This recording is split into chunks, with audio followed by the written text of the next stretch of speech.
La Corte di Appello di Palermo, accogliendo le richieste degli avvocati Maria Lina Faraci e Basilio Milio, in riforma della sentenza di primo grado emessa dal Tribunale di Agrigento, ha assolto la signora Giuseppina Danile, di anni 50 anni, direttrice dell'Automobile Club Italiano, dai reati di tentata truffa e sostituzione di persona per non avere commesso il fatto, con la conseguente revoca del pagamento di euro 5.000 precedentemente disposta dal giudice di primo grado in favore di Stefania Puma, parte civile costituita a mezzo l'avvocato Francesca Picone. Nel giudizio di primo grado la Danile era stata accusata di aver tentato di richiedere un finanziamento di 15.000 euro a nome della Stefania, con l'indicazione del proprio IBAN dove ricevere l'accredito. L'accusa scaturiva da una denuncia contro ignoti presentata dalla Stefania nel marzo del 2014 per essersi vista recapitare una richiesta di finanziamento avanzata dall'Agos Educato mediante la compilazione di un modulo online a proprio nome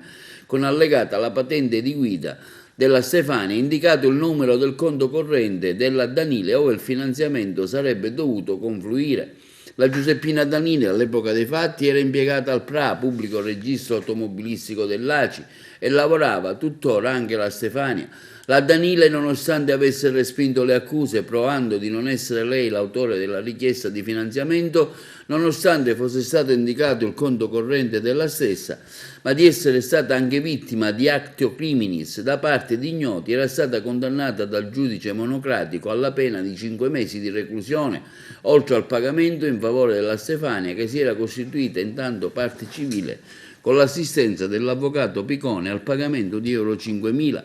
Contestando oggi ogni accusa, la Danile aveva proposto appello ai mezzi difensori avvocati Lina Faraci e Basilio Milio. La Corte di Appello di Palermo, ribaltando la decisione del Tribunale di Agrigento, ha ritenuto la totale estraneità della Danile ai fatti contestati sia nella compilazione del modulo sia nella richiesta del finanziamento, pronunciando in tal senso la sentenza di assoluzione per non aver commesso il fatto.